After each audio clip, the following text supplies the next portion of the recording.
language justice in such an important space. So as normally within these meetings, I love to start with the land acknowledgement. And one of the pieces is why do we recognize the land? And to recognize the land is an expression of gratitude and appreciation for those whose territory you reside on. And a way of honoring Indigenous people who have been living and working on the land from time immemorial. It is important to understand the longstanding history that has brought you to reside on the land and to seek understanding your place within that history. Land acknowledgement do not exist in past tense or with historical context. Colonialism is a current ongoing process, and we need to build our mindfulness of our present participation. It is also worth noting that acknowledging the land, it's just Indigenous protocol. So as we acknowledge the land, we would like to acknowledge that the land we live, work, learn, and commute on is the original homelands of many tribal nations. We acknowledge the painful history of genocide and forced removal from this territory, and we honor and respect the many diverse Indigenous people still connected to this land in which we gather. And if you don't know where, what Indigenous land or you are standing on, here is a link that you can look in this map and being able to find sort of in what tribal nation you're in. As we're moving in, wanted to do a quick roll call of our members. So please, if you can raise your hand or unmute yourself and say present or presente, whichever feels more comfortable. So I'll get started. Dominique Gomez.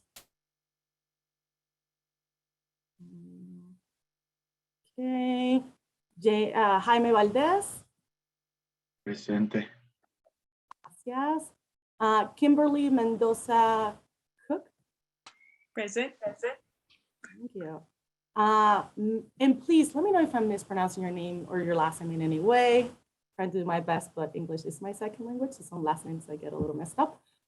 Mara Brosi Wickchar.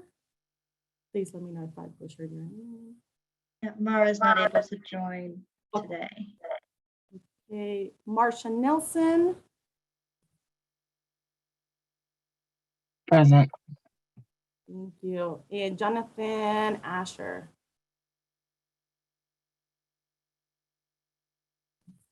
See you there, Jonathan. I think your audio might be off, but I do see you on the screen. And also like to recognize all of our environmental justice task force members that are present. Thank you so much for joining us today. It's really great to have you here. Okay. Astrid, can you hear me or is the audio? Okay. Sorry, I was just checking that she was raising her hand. Okay, cool. So as we're going in, one of the pieces, we do have a long meeting, but as a short icebreaker, if folks can go around and individuals, we are a group, not such a large group. So if you want to come off mute and maybe we can kick it off to each other. But what got you engaged in community engagement work?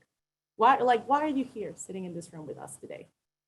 And I can get started maybe. I immigrated to the United States in 2007. I was a teenager and I was undocumented at the time. And I really joined community and community groups really in search of community. Because of my status, I had to attend a very conservative private school in which my ideas, my thoughts, the way that my beliefs were so strange and so crazy in those spaces. And being able to find community, especially with the Latino community, was one of the spaces that I was able to feel comfortable, but being able to find community in a space that I was welcome as well. So maybe I'll kick it off. Marsha, you want to tell us why you joined community? So why am I not necessarily part of this task force, but why am I involved in community? Yeah, why you got engaged in community engagement work? Yeah, so my career in this industry started well over 20 years ago. For me, it was about finding a job for survival in order to go to school and support my family. And I ended up in construction, literally to pay bills. And that turned into a career where now I sit where I sit today, not expecting, never picked up a hammer in my life, never worked in construction, never climbed a ladder. And now I have a lot of respect for the men and women who do that. For me, I grew up in a household that was a military background, my father being in the military, my mother from a different country, living here in the United States, not speaking English as her, that's not her first language. And coincidentally, English is not my first language as well. But working in that industry, noticed disparities, pretty much seeing that I was the only woman of color who worked on an actual job site in the industry.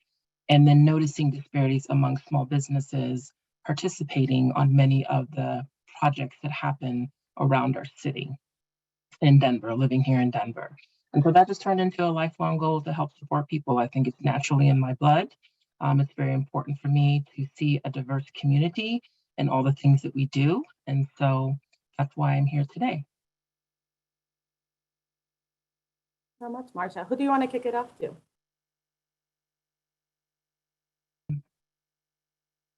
How about Kimberly? Thank you, Marcia. I think a little bit for me was a little bit as you sort of mentioned, in terms of just working, starting off in construction as well, in an environment that really wasn't anything that I kind of went through, but got out of college and ended up with a job there. And as I've grown in my career, just really recognizing that I've had some very strong mentors and champions in my life that have helped me along the way in ways of unexpected ways. And certainly as a woman of color in a predominantly male dominated field when I started and currently where I am now, really understanding kind of what that means to be an advocate, to be a champion for others, and how do I leverage the support that I got to help other folks as well. And so really starting to look for ways to engage in the community one-on-one for myself, but also in ways to figure out how I can be a voice in the broader community to champion more diversity and bigger change within the organizations that I've been a part of. So both of it, some of it is very personal to me. And then other parts of it are really trying to focus in on how do I engage the broader industry, the broader conversation from the business community in having more diversity, but also being engaged and more focused on community engagement. And I will kick it to Jaime.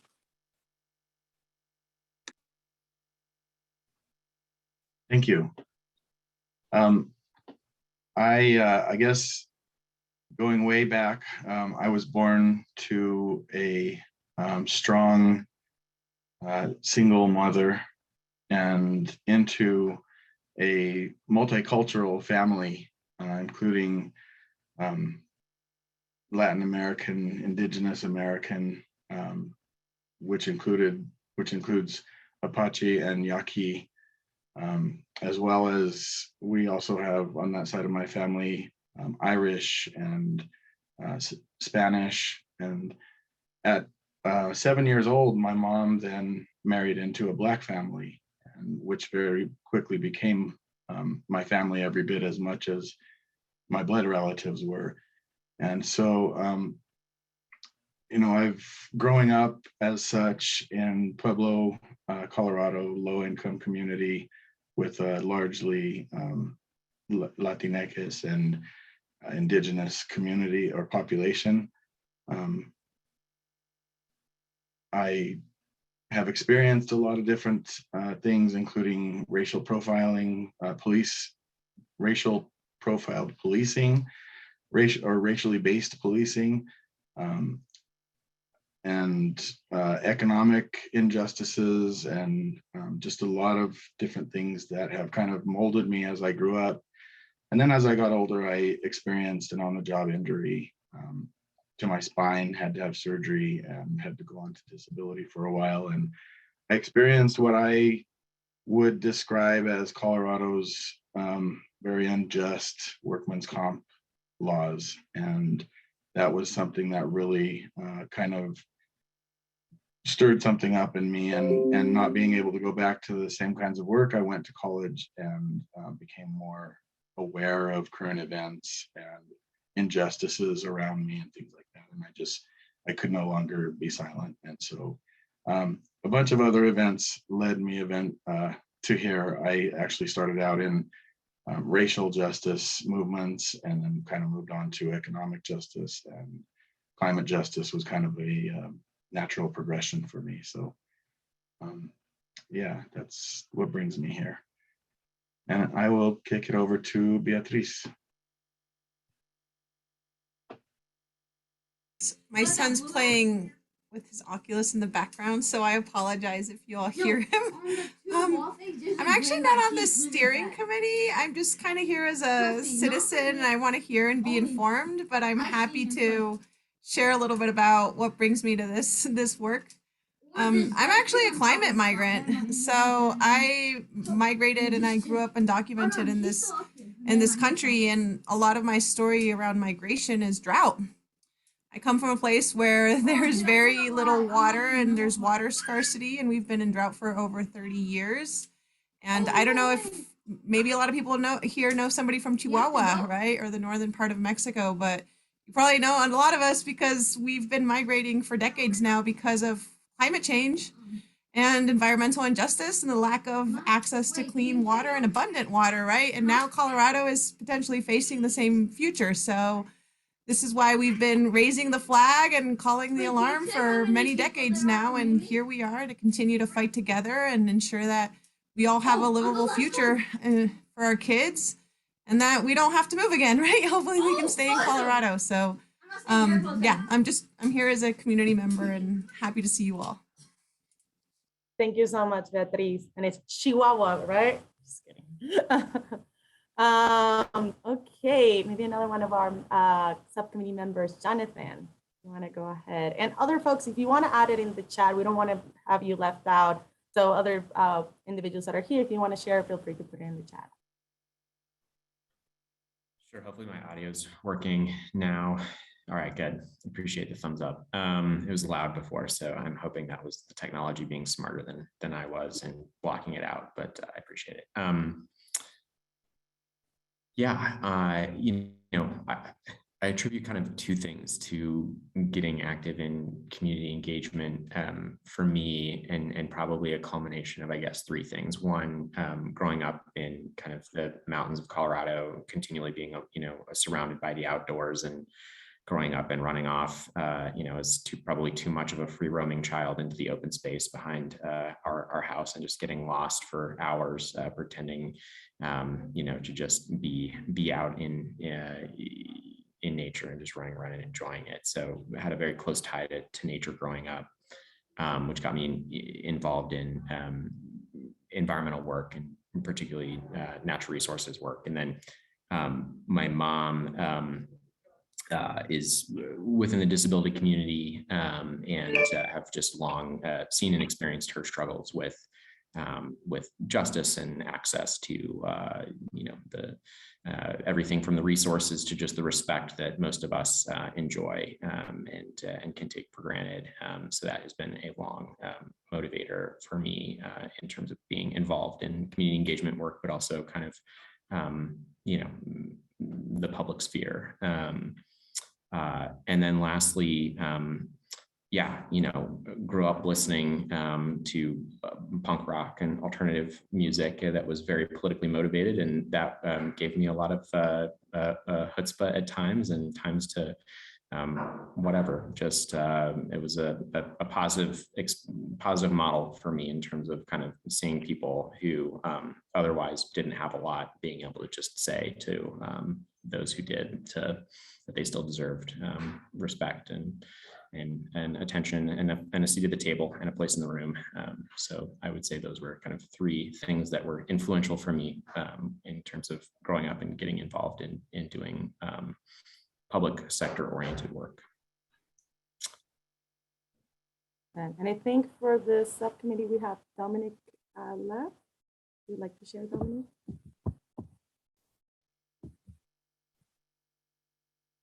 Hello, can you hear me? Yes. Hi, everyone. This is Dominique Gomez. I apologize. I am in transit to pick up my daughter from daycare, and then we'll be back on camera here in a little bit. But want to thank everyone for your time today. I'm excited to be here. I would say in terms of what brings me here is interest in people and their sort of ability to withstand all the various things that are thrown at them. And so, climate change has always been an interest to me because of the way that it sort of compounds what we have already seen. So I think that I remember really early on seeing pictures, that environmental groups would sometimes use of polar bears and thinking like, that doesn't really have much to do with what most people experience.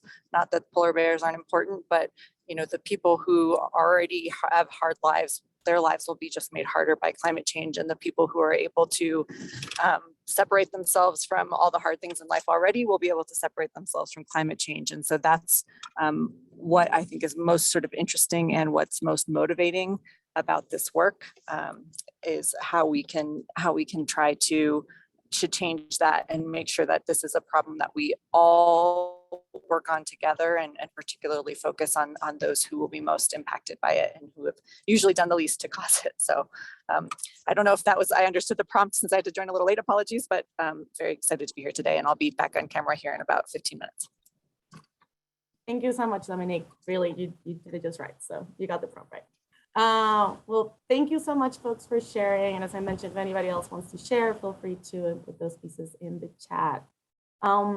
And we're going to be moving into our agenda, our formal agenda. And one of the pieces, Natalie, if you want to share on share the link on the chat, just sort of for folks to be aware of our notes summary from our previous meeting and some of the pieces that we have been able to move. So people are aware of those. Also, there has been created a subcommittee folder in which all the notes, all the recordings, all these pieces will be available in there, and even working documents that this subcommittee will continue to work on. Also, one of the pieces that we wanted to update as we were moving into this phase, I think, understanding the very short timeline that we have to be able to gather information and provide true recommendations on how to do best practices of community engagement. One of the pieces that we have looked into, which is the next link that Natalie will be able to share, it's sort of how are we able to hire a consultant to support some of this community engagement and focus groups ideas that most likely this committee might not have the time, the length to be able to do it or the capacity to do it in depth outside of different groups. And if folks want to click on the link, I can make sure to elevate some of our, I think we have just the agenda and the summary. Which did you want to project? Sorry, Eva, you just cut out for a second. My apologies, the internet is terrible, so I might have to put my camera off. So please let me know if my sound is going off. The focus group process and scope of work. Yes, thank you so much, Joel. So as we're looking at sort of this scope of work and really looking at an individual that could support, or individuals, a consulting firm that could support the outreach and engagement around this focus groups and being able to get a little more information in truly what it could look like doing a thorough engagement in communities. And trying to load this really quick. Perfect, thank you so much. But really this scope of work, and right now this is very much in an editing form. We would love to give folks in the committee until the end of the day on Thursday to add any comments, any suggestions of what this scope of work could look like. And we do have to set it up in sort of discretionary funding. And Joel can explain all the details, but anything that we're spending beyond $5,000, it needs a discretionary funding document, and for individuals to sort of apply and submit sort of a plan to be able to accomplish this. Our budget hits at $24,999 for this sort of discretionary funding. But really what we're looking in the outcome for this consultant is to facilitate 4 focus groups and or forums, engage with community members and stakeholders directly, document all, sorry, there are a little bit of edits, but I won't clear it out. Document all community engagement communications, participate in the planning of meetings as needed, and prepare and submit all required documents to the CDPHE Office of Environmental Justice, elevating sort of what has been the focus groups within these communities. We know that even within the Latino community, there's so many different practices that can be happening with Latinx community. We could look at monolingual Spanish speakers, recent immigrants. We could look at the Chicano community, so many different aspects. Same thing with Black community, so many of these different spaces that we believe that most likely this subcommittee, with the time that we have allotted, and as we do have to submit draft recommendations by June, that it will be really impossible for us to carry this task in an adequate way. So that is why being able to look at this as a mechanism to truly be able to acquire that data and that information and be able to have the adequate time to have these focus groups and engage, and especially individuals that might be from a trusted agency. At times we can think that we could do this or run it through the Environmental Justice Unit, but also understanding that times the lack of trust that can come up or the lack of transparency that can come up from individuals when they really want to give true recommendations about what we should be doing in order to engage individuals. So if folks have any questions, I can kind of open the floor, but individuals in this subcommittee, you guys have access to be able to submit edits and sort of any recommendations within this discretionary funding. And ideally on Friday, the team, because the bureaucratic systems can take a little while, we're definitely trying to make sure that we can put this out there for individuals to be able to start submitting sort of different proposals on how they will be able to implement this. Natalie, Lubna, Joel, anything that you guys would like to add?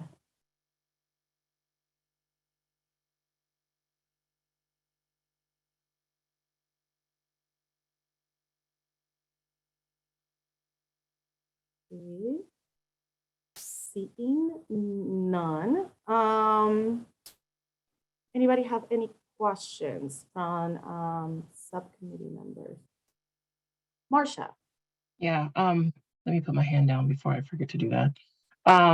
In terms of this application submission, I do see, right, that the person or company has history working in underrepresented communities. I just want to make sure that the person or company, the organization, does understand that we need to ensure that there is diversity in our efforts around ensuring we have a broad focus of community represented in these efforts. Yes, 100%. I think that is also one of the here. Can you hear me? Yeah, I can. Yeah, that is something that right now we're adding that comment. Also, feel free to, if we need to add specific or further details of recommendations of like the resume of the work that these individuals come and bring forward. Happy if you want to add those comments in there.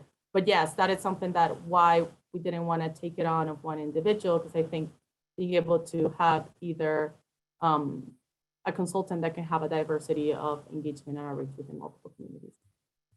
Beatriz, I see your hand. Yeah, I would also, being from rural community and CD3, could we also add maybe experience working in rural communities as well? Because I think we face different barriers than urban areas. And we are also, I'm looking at the environmental justice Enviro screen map, and a lot of the disproportionately impacted communities are actually in rural areas. Yes, thank you so much, Beatriz. Any other comments or thoughts right now around that? And also, folks will have the next couple days to add as many comments or any notes or any thoughts that you would like to add. We didn't want to take the whole time on this meeting to do that. But in that share folder that I mentioned, that includes our notes within the subcommittee, you will be able to find this scope of work document to be able to reach out to individuals. So to be able to make as edits as you please. Any other questions?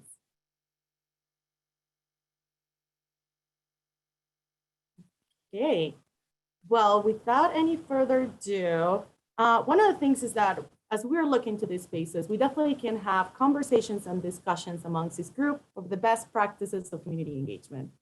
But also we can invite community activists and community members that have been doing this work, health equity consultants from very diverse communities, to be able to talk about what are the best practices and have a conversation and sort of a dialogue. We don't need sort of like a super polished presentation, but really being able to talk from el corazón, from their heart, and really express what has been the best practices that have worked for either this organization or these individuals consulting on this work, to really create authentic relationships with community members in order to best serve them, in order to best have the best engagement and best two-way conversation in this space. So I would like to introduce our first speaker from Cultivando, Araceli Navarro. Araceli Navarro is the Director of Environmental Justice Programs at Cultivando. If you don't know about Cultivando, you don't know anything, just kidding. But Cultivando does an incredible work in the community doing air monitoring, training promotoras, training advocates in the community to really talk about environmental justice. How do we best serve the community? Many, many other programs that they provide for the Latino community. Also, by the way, today we're highlighting an organization and an individual working in the Latino community, primarily bilingual or monolingual speakers. And as we're moving into the different meetings, we'll be bringing representatives from different communities to be able to talk about it. So I don't want you to think that it's only going to be, speaking from one specific community, but each one of the meetings, outside of having this consultant come in and do those focus groups, we would like to invite sort of speakers from different communities to talk about what are the best practices that they have seen from their organization and their individual work. So without any further ado, Araceli, please. Hi, thank you. Thank you, Hilda. As Hilda said, my name is Araceli Navarro. I'm the Director of Environmental Justice Programs of Cultivando. And Cultivando is a nonprofit organization based in Commerce City, and we've been there for a couple of decades now, formerly known as Community Enterprise, but moved to Cultivando. And we operate under the promotora system, as Hilda mentioned, which basically means that we train and empower our local community members to be the leaders, to be the ones that are out doing the work, to be the ones that are out doing the outreach. We have a lot of different programs. Of our environmental justice community air monitoring program is really just one of the many things that we've done within our community. We do the promotora model, we do the trainings, we have Cultiva tu Salud, which is cultivate your health, where we empower our community members to participate in recreation, outdoor recreation, making sure that their health is cared for. We also train in-home, basically like babysitters. We call it like at the FFN program. So a lot of our women, a lot of our community members are childcare providers. So we try to also help them get kind of official training to make sure that they're protected. And we do salud emocional, so emotional health, mental health. So we do that monthly as well. And currently what I'm in charge of is our community-based air monitoring program, which started about a year ago. a little less than that because we're like in the initiation of it, but we were able to receive some funding from CDPHE, from a settlement from Suncor, to do community-based air monitoring around Commerce City, Globeville, Elyria, and Swansea. And we're partnering with Boulder Air, which are a group of scientists based out of Boulder, and they're helping us with having a stationary air monitor in Commerce City, a mobile air monitor, some in-home monitors, and we're also doing a lot of other things like a student internship program, doing some health surveying, and making sure we're kind of hitting a lot of those different areas. So that's kind of the big overview of Cultivando and some of the work that I do and that I'm doing. And I really just want to emphasize in terms of community outreach and community engagement, how important it is for members of any organization doing this work to be from those communities. I think, I was listening to, some of the requirements for that person that's going to come and do some of that work, and, have the experience with these communities can be very broad. But I think it's really important to have people from those communities that have lived experience in those communities, that have lived experience with what it is to be a woman of color, with what it is to be an Indigenous person, what it is, right, to be a Black American right now and like in these times, right? They need to have that lived experience to be able to truly understand and connect with the community. A lot of the work that we've done and why we've been successful is because a lot of our promotoras have been in the Commerce City community for 20 plus years, and they've built those connections with their neighbors. They built the connections with the schools. They built the connections with the churches, right? So it really is like they're really the powerhouse of our organization, and why we have been able to be so successful in doing a lot of the outreach that we've done is that we hire people from community, and we're very, very picky, I would say, about who we're hiring and where they're from and like their experiences. So they need to be from the community. They need to have lived experiences with that community, what it means to have that identity, and how to best communicate with them. I think they have that language better than a lot of us have in terms of doing that outreach to community members. And we've seen that using a lot of different platforms for outreach, for like media outreach, Facebook, Instagram is good, but what's even better is doing that on the ground, flyering. A lot of the times promotoras are going door to door, they're handing out flyers, they're talking to their neighbors, they're telling them, inviting them, telling them to come participate in our programming, and their neighbors trust them, right? They have that built trust. And I know trust is often talked about within doing community outreach and community engagement, and how you have to build trust, and how it's really hard to be, especially going into a community of color, being kind of like a white scientist going in and not knowing anything about the community, like there's no trust there. So a big thing about building trust is having that relationship there for a long time. And I know that's something that takes a long time to build, but that's why creating that space for people who are from that community to serve in these roles is really, really important, because they already have that build trust up. Those were the two main things I wanted to hit on, but I also really wanted to be a dialogue. So if there's any questions or anything, that you want to know more about, I really want to have a conversation more than just like speak at you, because there's a lot of things that we do and a lot of different ways that we go about it, but I want to just pause there and open it up for dialogue if anybody has any questions or any comments so far.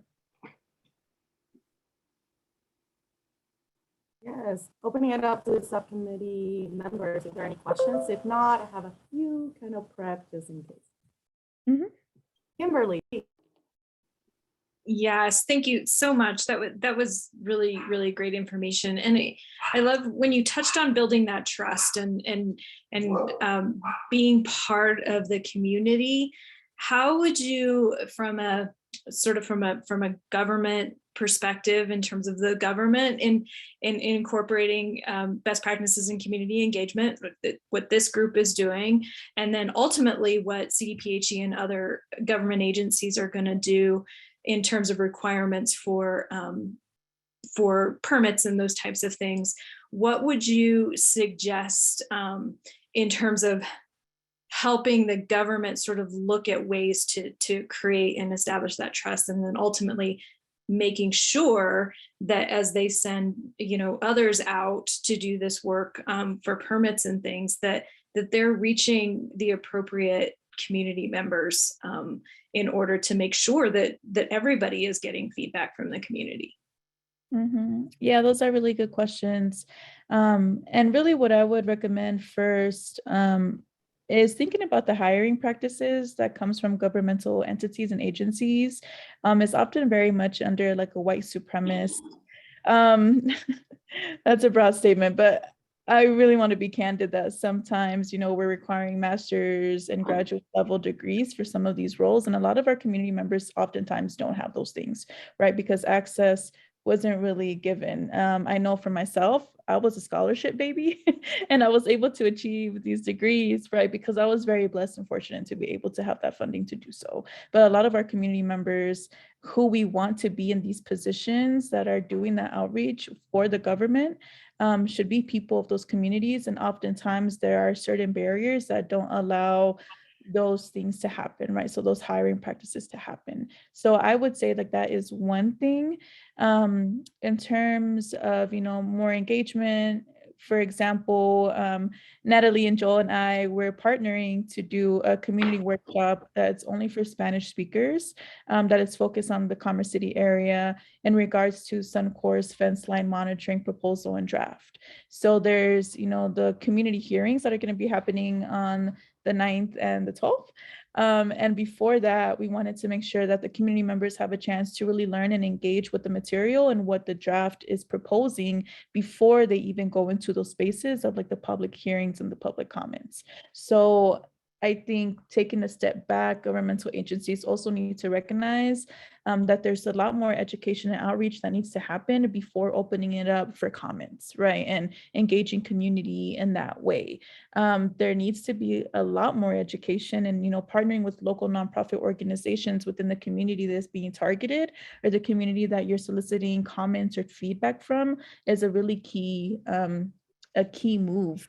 And that really came from our organization saying like, hey, we invited, because we can invite people to these hearings and people will show up, but will they engage is another question, right? Will they ask questions? Will they have a level of comprehension to truly engage in a good, productive way? That's another thing. We can send the links out, we can share, but oftentimes people are afraid to engage. They don't know if they're asking the right questions. They don't know if they can, or space is taken up by other people who aren't even from those communities, right? So having that very specific space for people to learn and engage that feels safe for them is really important. And I would say is probably one of the key things in engaging community in that way. I feel like there was another part of that question, so let me know if I didn't. There was, and it really was sort of thinking further on, and how do you, and I love that you said partnering with nonprofits in the community. That's something that I think that is a miss a lot of the time, because you all have a pulse on the community, and it's important that everybody's having those discussions. But I think taking it to the next step in terms of what does it look like in terms of not just the regulator, but sort of the business community that is engaging in these conversations, in these discussions, to sort of come to the table before it gets to that regulatory space where you're more limited in terms of where you can make changes or have coordinate with the community and come up with either mitigations or other beneficial things that to the community in terms of that engagement with the business community as well. Is that a piece of some of the work that you're doing? It sounds like it. So I love a lot of the stuff that you're doing. Yeah, definitely. That is a major piece, and making sure that we're engaging with a lot of different agencies and a lot of those entities as well. So yeah, definitely. Thank you. Were there any? Yeah, sorry, go ahead. Any other questions? Jaime, I saw that you had your hand up, but I don't know if Kimberly asked your same question. You're good? Okay. Yeah, and Araceli, one of the things that we're even working on, it's like, what times are the best available to invite community members, not just what makes it incentives or mechanisms to make sure that people are participating, that they're not just in a meeting, sitting down and listening, but they feel encouraged, they feel empowered to speak up. Also, what are the best ways to communicate about these meetings? How do you put those out there? Normally, when do you guys hold your meetings that can make it easier for people to participate and be engaged? Yeah, so we normally try to schedule things in the evening, past 5 p.m. or past 5:30, or on the weekends. It really depends on the type of event or the type of outreach we're doing. So, for example, if we're trying to do like a COVID vaccine drive event, we're probably going to schedule it like early Saturday morning or Sunday morning. But if we're doing like some type of workshop, like calls like this, we're going to do it like 5:30 p.m. And we post it on different outlets of social media, usually Facebook, because I feel like the community that we engage with like are on Facebook a little bit more than other platforms of social media. So also knowing how your community is engaging in those platforms is really important, and like which ones they're engaging in is also really important. But we also, a lot of promotoras just do like cold calls to like people that they are connected with, people who have engaged before, kind of tell them, like send them a text like, hey, like this is happening, here's a flyer, pass it along, pass it to your friends, pass it to your comadre, right? Like that's kind of, they do like the tap on the shoulders. They've also done a lot of announcing at local churches, because the Latino community within Commerce City is really engaged within the local churches. They do that as well. And they also do some announcements at schools. So when they go pick up their kids from schools, they ask the teachers to hand out some flyers and things like that. That's incredible. And one of the pieces to it, and this may be the last question, we won't really do too much, but really thinking about the monolingual and bilingual Latino community, Latinx community. As you guys are doing your engagement, do you guys make sure all your flyers and posts are bilingual? How do you make sure that there's language equity in place? Yeah, definitely. We try to make sure that all of our posts are bilingual. And oftentimes, sometimes they're usually just in Spanish, because we know that our community, most of them are either bilingual or monolingual in Spanish. So sometimes we're just posting things in Spanish, but oftentimes it's also bilingual, depending on the audience that we're trying to connect to, that we're trying to get to. Thank you so much, Araceli. Any other final questions for Araceli?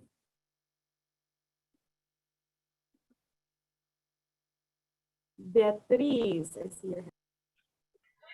Araceli, is there any other source of information, such as radio or TV channels, that could potentially be utilized as well? Do you find those being effective to reaching certain audiences and communities? Yeah, so we've used some radio platforms, like some smaller radio platforms that one of our community members had a connection to, and she opened that to us. So we do know that like a lot of our Latino population is still, listening to the radio, and like we're watching like Univision.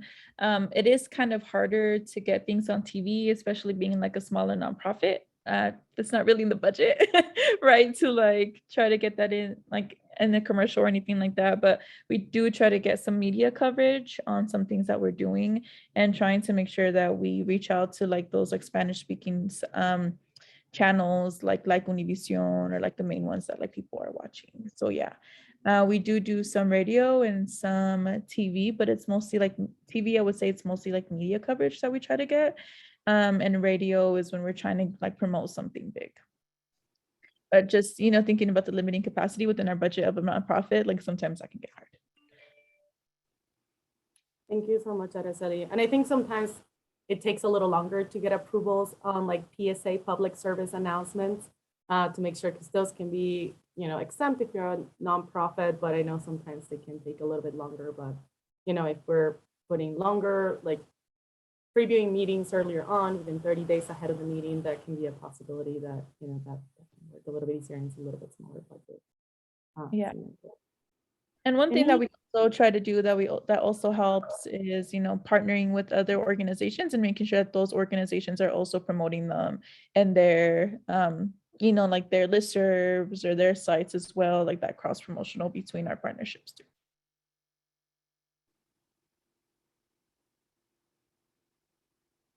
Thank you so much. Any final questions? Okay.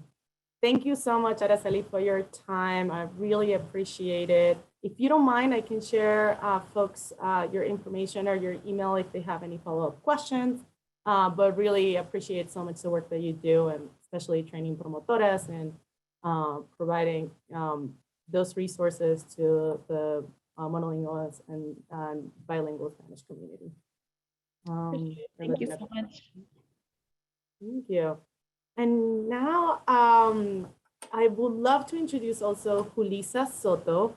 Julissa Soto is a health equity consultant. If you might have gotten vaccinated at a church or a community group, most likely Julissa had something to do with it, especially in the Latino community. The queen of vaccinations, I like to joke within it. And also Julissa is part of the Health Equity Commission. She serves along with me in the Health Equity Commission and really providing resources on how do we truly engage monolingual, bilingual members of the community, the Latino community. But without any further ado, Julissa, would you like to introduce yourself and tell us a little bit about you? Sure. Julissa Soto. I'm in the Office of Health Equity Commission. I'm also in the Suicide Prevention Commission. I'm an attempt survivor. So that's why I've served in that commission.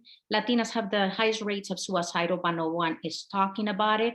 So that's one of the reasons that I came out. And when I say I came out, it's not easy to talk about my story, and always remember the dark day, because I have to represent my community and share my story.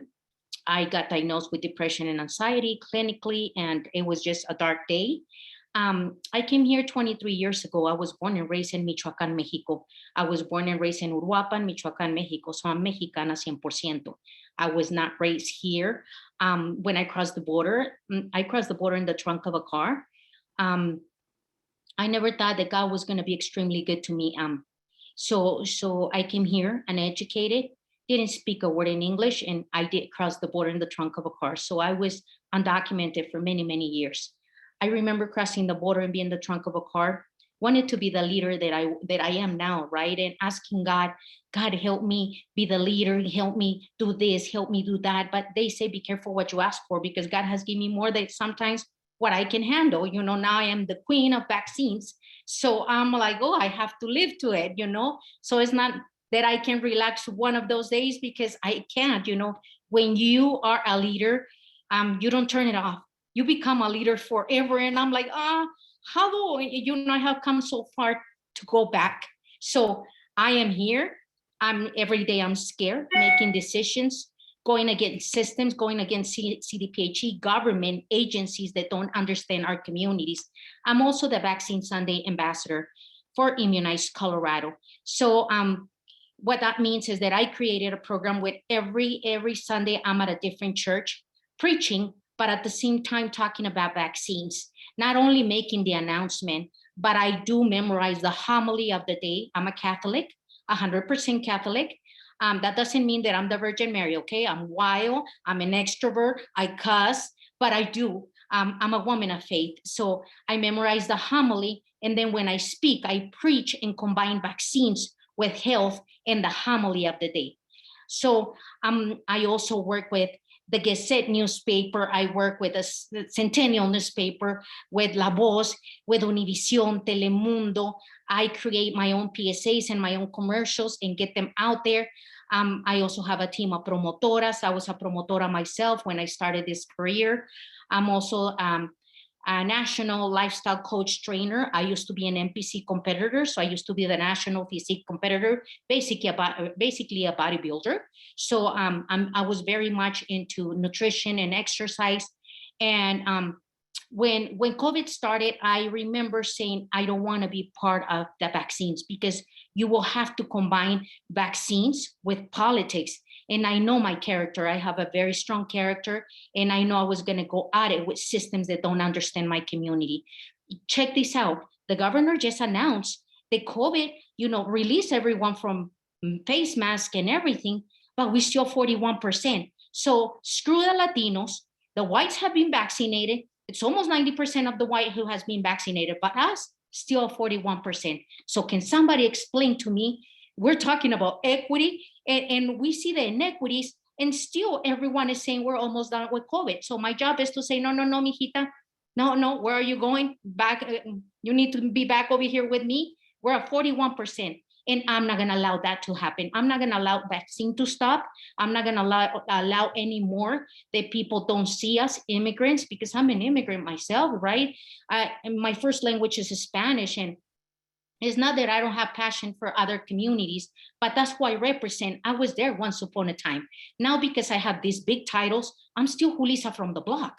I'm still right there with the community, walking every single weekend, organizing vaccine clinics. And I organize vaccine clinics, not in the morning. You see me every single Sunday at churches preaching, and you have so many priests who are anti-vaccine. So you see me on any given Sunday talking to the bishop, talking to, getting kicked out of some churches, but I don't care, because then I go back and knock on people's doors again, and then I find my way to get in. You can't tell me no, and I'm not gonna disappear. So I relate very much with the community. When I speak at church, people know how I got here.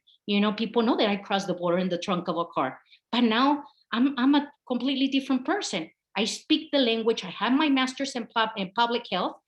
Went to Emory University. So, hey, I have everything that the white folks have tell me to do. So now they're gonna listen to what I need to say. Every day I get the anti-vaccinators making comments about me, the anti-Catholics, because I preach and I say I'm a Catholic, the anti-immigrants, because I preach and say I'm an immigrant, the anti-strong woman, and I call them anti-strong woman because there's a lot of men that can handle a strong woman like me, or it's a lot of women also that can handle strong women like me, so they get bothered by my shine. And I'm like, I don't care. I just don't care. I'm gonna keep it moving. I'm gonna save people's lives. I'm gonna educate my community. They don't want us educated, because when we get educated, look what happened with Julissa. I'm in power. When I was undocumented, no one bothered me. No one even cared that I exist. But now Julissa is no longer Julissa from the block. She has her master's. She speaks English. Oh my God, danger, danger. She's fired. She's gonna hurt us, and she's gonna expose us like I've been exposing CDPHE, and I have been exposing the state, asking for answers. Why are we still at 41%, guys? And now we're retrieving? Oh, when COVID started, everyone was freaking out because the white people was dying. We were at the senior homes. When that we don't send our abuelitos and abuelitas to senior homes, we take care of them at home. So they were more worried about their people. Oh, we were mobilizing the whole state, but now they're almost vaccinated. So guess what? Now we're gonna leave because, everyone has been vaccinated, and the governor said everyone had the opportunity. That's a lie, guys. We're not in the hood. Most of us, high class or directors or whatever, we're not in the hood. We're not bringing vaccines to the community. I started bringing vaccines to the community. Then they said, we have COVID testing sites all around the state. Oh, you do? But you don't have bilingual testing sites. So I organized a bilingual testing site in Montbello, in the hood. You go there, everyone speaks Spanish, you can get tested every Sunday. So, I am bringing resources to the community in a way that they want to see it. Friday nights, you see my clinics, 5 to 11 p.m., 5 to midnight. I'm also at nightclubs, guys. I go to the nightclubs and vaccinate people before they start dancing. I'm like, no, mijito, before you start dancing with that girl that you're flirting, let me get you vaccinated, mijo. You want Moderna or Pfizer? I don't ask. I don't ask. I don't say, would you like to get vaccinated? I say, no, mi niño, I know that you're Latino and you haven't been vaccinated. Which one you want? They're like, lady, leave me alone. I have lots and lots of pictures where I'm at the club with one nurse by my side, and I'm like, come on, mija. And I also stopped the DJ and I said, give me the mic, mijo. And everyone is like, is she really talking about vaccines at the Stampede? Yes, I am. Yes, I am. And I said, I'm not leaving, guys, till you guys get vaccinated. So everyone's applaud. And they say, they're con muchos aplausos y mucho amor. They're like, Julissa, we want to get drunk and we want to have fun. And I said, no, you'll get 2 drinks maximum because you just got vaccinated, mijo. But you can flirt with her. I am seeing you. I'm watching you flirting with her. So I'm at the nightclubs. I'm at the restaurants where it's some mariachi. I even vaccinate the mariachi. I'm like, mijos, get vaccinated so the other people can see that you're in this, you're joining this, my ministry. I call it my ministry. So I'm at the nightclubs, I'm at the churches, I'm at our restaurants, I'm at places that nobody wants to be at. There, that is where I'm gonna be. And I promise you guys that I'm not gonna let it go till I vaccinate the last Latino in Colorado. And I don't care who's gonna be on my way. It's either you're with me, and if you're on my way, poor you if you're on my way, because I'm not going anywhere. So that's a little bit about me. And I want to make it like Araceli Navarro, a conversation.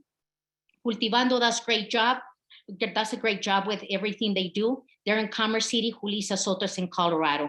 I'm in El Paso, Park, Teller counties, Delta, Montrose, Mesa County, Arapahoe, Denver, and Adams County. And I'm not stopping. I will work 24/7 till I see the number going up. And if the governor is gonna back off, CDPHE is gonna back off with vaccines with my clinics, no, mija. I'll bring whoever I need to bring to the table, but I'm not stopping. For many years, we have been quiet. You know, the immigrant community, okay, they're stopping, okay. That's it. No, mi niño. You need to give me an explanation why you're stopping when we're at 41%. So now let's discuss, let's have a healthy conversation, and I will tell you the truth of all the bullshit that I've been going through and all the discrimination that I've been living for the past 9 months when it comes to vaccines. And that's me. A lot of people say I'm controversial. Some people say that I'm such a bitch. And I say, no, I'm not such a bitch. I am the bitch, if you want to call me that way. So I have no fear. I fear anything. And I'm just saying to you guys the truth. My community has been discriminated in every single clinic that I have hosted. And I'm tired and I'm mad and I don't like this feeling. And I'm the voice of the voiceless. So go ahead. I see a lot of applauses, so I'm like, thank you very much, but that's just me and my passion. Yes, Julissa, and you are totally a preacher. And I think in so many instances, so many of us are clapping or excited because in one way or another, we have felt that very much within the environmental justice space, within the spaces that we work in. We're not here just because it's nice and it's a title, but really because we're wanting to fight for our communities. And we know that there's going to be many instances of uphill battle. And I think that's something that you're really talking about and hitting on, that this is not just going to be an easy walk in the park, that we need to be in the unconventional places, that we need to make sure that we're pushing back, and that we're going to face a lot of discrimination, a lot of white supremacy in so many spaces. As we're providing some of these recommendations, there's going to be a ton of pushback.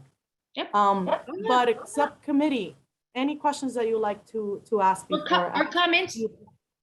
Yeah, any comments, any questions right now? Jaime. Yeah, I was wondering if you could talk a little bit about, have you had any experiences where, I, for example, I'm very much an advocate for vaccinations in my community as well. And I have tried to help out with bringing back mobile vaccination sites to various neighborhoods here in Pueblo. But I have encountered folks who have a justifiable distrust of, the Western medical system. And so understanding where their distrust is coming from, I've found it a little difficult to, approach some of those folks. So I'd love to hear what you might have to say about that. When people fear something, when people fear our system, is because you all know they have had traumas, right? And you must invest a lot of time explaining where's Pfizer, what's Moderna, how is that going to benefit you? You know, when I speak and preach, I said, okay, you don't believe in vaccine, I respect that. But what about your grandpa, your work grandma, might get COVID and they will not be able to make it. Do you want to take that in your conscience? If one of them died, do you really want to take that with you? And that makes them think. You know, I'm very realistic, and I have a lot of fame for convincing those that don't want to get vaccinated. For example, let me give you an example. Every weekend I'm vaccinated around 1,200 Latinos every weekend. 1,200. You tell me, my numbers are huge. Every given month is thousands of immigrants that I'm vaccinated. But it takes a lot of work, a lot of behind the scenes work. I do go knock on people's doors and talk to people, and I introduce myself. My name is Julissa Soto. Tell me a little bit about your life. What would you like to see in the future? How would you like government working with us? How can we transform communities? How can we transform safety? When it comes to transportation, how can we transform safety, you know? And so it's a lot of education, and I'm not gonna lie to you, I do work between 70 to 80 hours a week. And it's lots and lots of education and lots of trusting you that you're the leader. In Pueblo, you have a community that discriminate against each other. You have the east side where you have the new immigrants, and then you have the Latinos who have been here forever and ever. So the immigrants think that the Chicanos or these Latinos are, and this is what they have told me, knockoff Mexicans, because they're not real Mexicans to us. And then for the Chicanos are like, hey, we have been here forever, so what's going on in here? When you have Latinos going against each other, especially in Pueblo, I have done a lot of work right there at Centro Quinto Sol with immigrants. I am like, my goodness, how can you guys discriminate against each other? We're both Latinos in here. So you not only have the anti-vaccinators or the ones that don't believe in vaccine, you have two communities going at it. You understand what I mean? So it's a lot of education, a lot of education. When I did some work in Pueblo, I was like, what the hell? You know, how am I gonna unite two communities that think that they're so different? And let's just be real in here. Let's just be real. Mexico Americans and immigrants don't get along. You know, Mexicans, we don't feel that you're part of our community, you know, and vice versa. And how are we gonna solve that? I just don't know. That's more in the activism part. You know, I don't know how to solve that. So, but you know, Jaime, I think it will take a lot of us leaders also getting along with each other, because also you see Latinos going at each other. Me as an immigrant Latino, usually my fights are with Chicanos or Mexico Americans. And it's because we don't get along. Maybe we don't understand each other. Maybe we both care about the community deeply, but we don't know how to put it together. And I believe the solution will be when all of us can sit at the table, respect each other, treat each other with respect and dignity, and believe that we're all one. We will have more power, man. If you and I can unite, we will kill it. But not till that day happen, the community still be divided. Thank you so much, JD Roybal, I see a heart. Tell me why you're putting a heart in there. Tú sabes todo eso. Man, you're making me proud. Gracias. See, hang out with me, man. You can learn. Gracias. Yes. And Julissa, I think one of the pieces, like, I think we're just like even thrown off, like you go to the clubs, you go out there to the clubs, you talk to people, you're identifying the issues that are important to the community. Like, how might we learn from your experience, like going into these spaces? Because I think definitely I'm down to go to the club, but I don't know how many focus groups we can do down there. But like, what other spaces have you seen that are like so important to be able to engage and ways to outreach and to even build the relationships to get the mic at the DJ booth? You know, sometimes I go to the club, I can't even ask them to put a song that I want them to play. It's because I don't ask Hilda. I just like, give me the mic, Miko. And they're like, okay, probably she's the owner of the club or something. I think it's how we approach things, you know.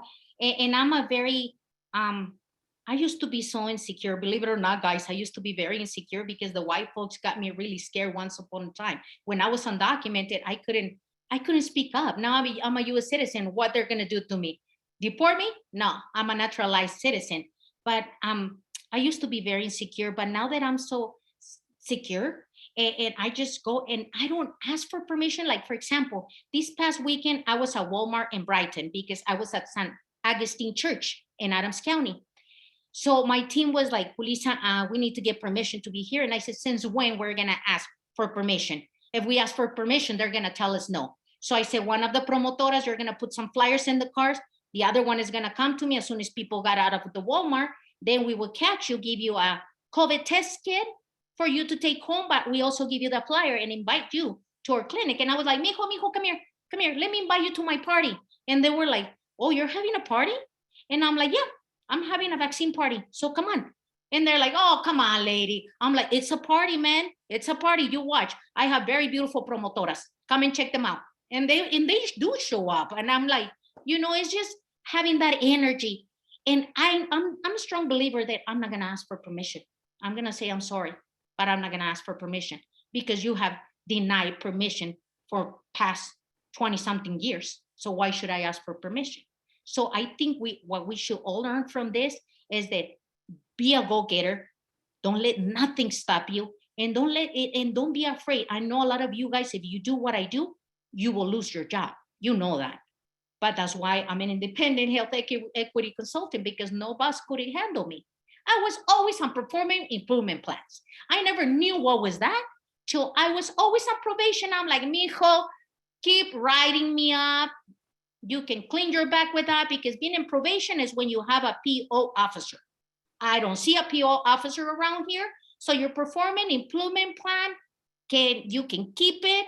And then as soon as I was done with that 3 months, then I would get another one. I'm like, oh my God, so it's kind of difficult, Hilda, when you work for somebody else, because when you're successful and when you shine, sometimes the bosses don't like that, mija. They're gonna hate that. And it's so difficult for a boss. You need to have a boss that is so strong and secure in order to say, Kimberly, you're a rock star. And I love what you do. No, if Kimberly starts getting a lot of attention, guess what? She will be put a performance improvement plan because she's doing things in a different way. Everyone wants us to dance at the rhythm. And Dominic Gomez, mija, you have a question. I love your baby. Yeah, Go ahead, Dominic.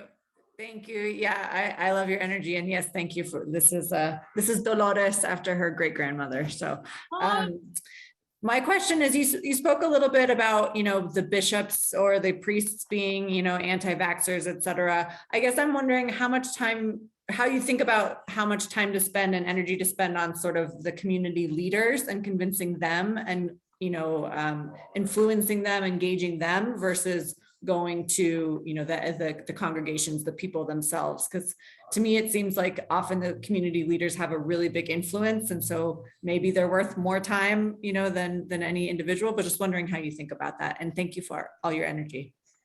You're welcome. I put in my phone in my agenda and my little notebook to call the bishop. Give me 1 second. Okay. To call the bishop 3 times a day. So I did that for the past 6 months, and I sent 2 emails a day. And I know they got sick and tired of me reaching out to them. But I did get to San Pius, the 10th in Aurora, was a no. They told Tri-County Health no, CDPHE no. But I worked on that for the past 6 months. But I was working on that part and then partnering with the ones that they were more vaccine, that they love vaccines, right? I was not letting go of those. It was not like I was spending thousands of hours on the ones that they say no to vaccines, but I will send an email. I will have it in copy and paste. Here it goes, another one till you let me get in and speak with me. I still have some St. Therese and Queen of Peace in Aurora that they have told me they don't want to meet me at all, but I still, I'm still sending emails. I'm still sending pictures of other churches. And I say, hey, I'm waiting for you guys, but I don't spend a whole lot of energy there. You know what I mean? But I'm double tasking. I'm dealing with the ones that they don't believe in vaccine because one day or the other, they get sick and tired of me and they're going to let me get in. But I do spend a lot of times in the ones that, okay, let's do this together. Thank you so much, Julissa. And I really love how frank you're setting up this conversation, because I think in so many instances, many people in this room have the passion, but we know that sometimes that passion can get burned out by working within the system. And Yep. primarily this group, it's said to like, we really can go rogue in many instances because it's providing pretty much the best practices and really providing sort of recommendations to all these different state agencies that have to really fall within these parameters. Yeah. So how do they do this of this engagement? And how to really being able to do a truthful engagement of communities and a two-way conversation that encourages people to be active, to participate, but also in meeting people where they're at. Yeah, So but really- you know, Hilda, I think CDPHE state and everyone else is very robotic. They say what they need to say, political correct, and you guys are boring. You know, you guys are boring because you all know the truth, but you can speak the truth. You know what I mean? Not you. I'm saying, you know, I represent CDPHE too. I'm part of the Office of Health Equity Commission, but you saw what I say on Friday. I tell everyone, why are we hypocrites? You know, I don't hide anything from nobody, guys. But you guys are very robotic. You want to meet 1,000 times. We meet 1,000 times. We don't find solutions. We give recommendations. Nobody give a flip about our recommendations. And then why are we meeting? Why are we meeting? When I get called for a meeting, I'm like, no. I started working with Tri-County Health Department, and I did tell them, you're not going to get me in 1,000 meetings. If we're going to get things done, you are going to dance on my rhythm because I'm the expert in my community. So I started working with Tri-County Health Department, and guess what, guys? In one meeting, I got one huge clinic going this past weekend. Dr. John Douglas, who is the director of Tri-County Health Department, he's like, you guys did one meeting and got all of this accomplished. And I say, I told you, I don't want 1,000 meetings. I know what we need to do. I know how we need to run. So this is the way we're going to roll. And I know that the staff at CDPHE were like afraid because they're so used to having 1,000 meetings to organize one clinic. They were organizing one clinic when I already organized 30. I'm in 42 clinics. I have organized on my own 42 clinics, and you still at one. So I'm like, no, mijo, my people's dying. I can't wait for you to be meeting, right? 100%. I think we So have that urgency. We have a year to get this done. We have to get it moving, get it going. I think that's one of the pieces why, like, you coming into this space also and giving inspiration to this crew, that it's going to be an uphill battle in so many instances, but also we need urgency. And we need to make sure that we are engaging and listening, meeting people where they're at. But that sense of urgency of moving and transforming our community, this task force has a year. So really, thank you so much, Julissa. We really appreciate you coming in and energizing this crew, but also giving us a real conversation about this. Same here at Araceli. I think in so many instances, like a lot of the times these conversations are very robotic, as you mentioned, like, let me do this fancy presentation and tell you from A to C how we do this work. And I think you guys being able to elevate the challenges that come in these spaces, but also the drive that this task force has to have in order to get this done. It's not just for us, it's for our community. It's a life or death for many of our community members. As you mentioned, air quality or vaccination rates might be very high in white communities, but in communities of color, we're the ones that are dying. Rural communities are the ones that are being the most polluted. So definitely really appreciate you guys, and thank you so much for being in this space. And also, Julissa, in Araceli, as I mentioned, if you don't mind that I share your email, your information with the rest of the subcommittee, would be fantastic so we can all stay in touch. Yes, for sure. I share everything about me, mija. Go ahead. I will love to work with every one of you guys, and let's change the world. Yes.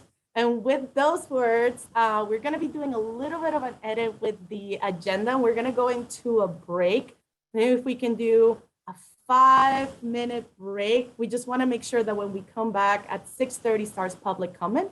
And we really want to honor that time, as many people might have, set up their schedule and time to be able to provide. Also, we have a lot of members of the community that might want to provide public comment here outside of the subcommittee. So we'll be taking a 5-minute break until 6:05. And then we'll be able to come back and talk a little bit about what other practices we should be adding in order to gather the most information.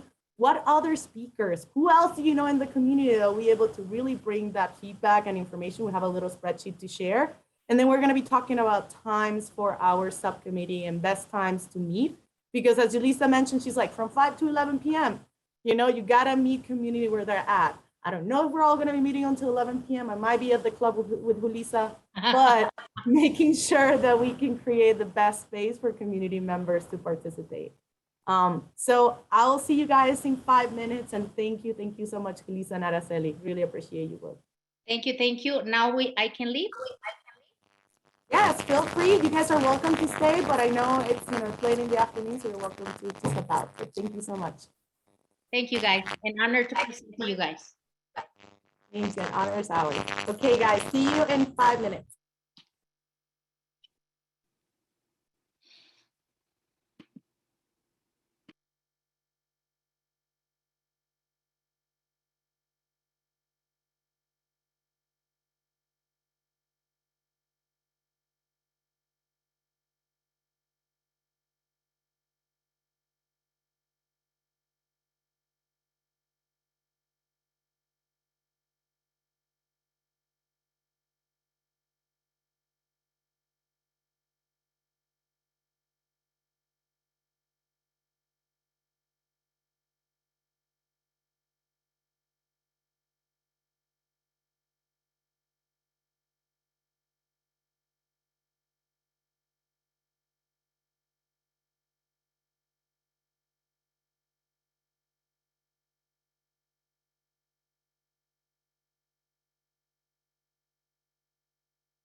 Okay, folks, so just calling subcommittee members back and members of the community for us to continue the meeting.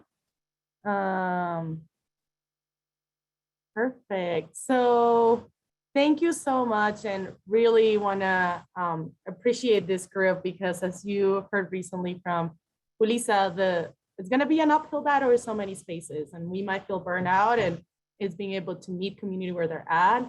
As Araceli mentioned, is being able to be constant and building trust in the community. So thank you so much for that.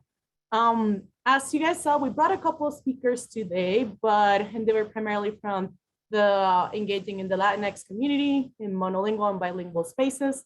But as part of this, as we're really trying to get a better feel of the many expertise and many relationships that folks in this room hold, it's also being able to get suggestions of future speakers for this space. My networks might be primarily isolated within specific communities or specific demographics. And I think within this subcommittee, we really can create and bring an array of speakers that can truly represent the different communities that we need to make sure that are at the table in the decision-making process. So Natalie, if you don't mind, maybe dropping the link, and I don't know if you can share your screen with the spreadsheet that we have prepared. I can share my screen here. Maybe, let's see here. Hold on. Try again, Natalie. I think you lost co-host permissions for a moment.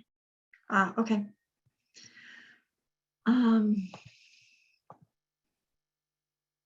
Perfect. And the primary purpose of this spreadsheet, as I mentioned, it's being able to identify members, individuals that you think that their voice should be heard by this subcommittee within different demographics, between different community groups that we should be able to hear from, and being able to reach out and really listen to their expertise. So as you see here, we have a space in which, the name, the organization, expertise, and experience to bring to the best practices of community engagement subcommittee. Also, best practices focus, like time, notice, outreach tactics. What is really their expertise in that space? If you have their contact information, and who is the subcommittee member that is recommending that person. And if they have, even if you have any community members or individuals that you have worked with, or they might know the work that you're doing with the task force, that might be interesting in speaking in the future. And this is going to be also in our shared folder, but it's a space that members of the task force and the subcommittee can add individuals for our follow-up meeting. Because we're trying to have a meeting a month, being able to bring at least 2 different speakers from a specific group or demographic to be able to talk to us as we did today. We're not going to be filling it out right now, but want to make sure that folks have access to it and being able to utilize this space to be able to provide feedback. I might flag you guys or one of the members of the Environmental Justice Unit within the next couple of weeks to make sure if we don't have enough individuals in the list, if just kind of to encourage folks to make sure that they can add members from different communities that you guys would like to bring into this conversation. Any questions about this spreadsheet before moving forward? And just as a heads up, I will make that spreadsheet available in the public drive. I don't think it's in there right now. It's in a different space. So Ilda and Natalie, I'll move that over, and then I'll do the same thing that I did with the scope of work document, where I gave the task force members that are part of this subcommittee editing permission. So you'll see that notification come through in your email, if not tonight, tomorrow. Thank you so much, Labna. So if we don't have any other questions, I definitely want to make sure that we have about 20 minutes for our next discussion, wanting to leave about 30 minutes for public comment. But one of the pieces that we wanted to look into, it's, we have this subcommittee meeting. I tried to arrange this one in an afternoon time that could be maybe a little bit more available for members of the community that are working, maybe a 9 to 5, but wanting to create, a space in which we can ask folks what will be a good idea for us to be able to meet? Would subcommittee members feel comfortable meeting after hours? Would it be okay for subcommittee members to be able to meet, maybe one meeting is in the afternoon and when the other month is on a weekend, to be able to have access to individuals that, you know, either work nights or have family members, and in the afternoons it's really difficult to be able to join a meeting like this and being able to participate as a community member. But before, yeah, so want to open the room for, or the floor for folks. Is that something that will be of interest to have maybe a meeting on during the week in the afternoon, sort of similar time, 4:30 to 7 p.m. And then the next meeting being on a weekend, and being able to arrange a time either in, you know, or kind of afternoonish or noon time. Any thoughts? And sort of creating this meeting more accessible for community members. So you're asking if we're open to, I guess, meeting in person or in a different location and time, or what are our thoughts this continuing at this time?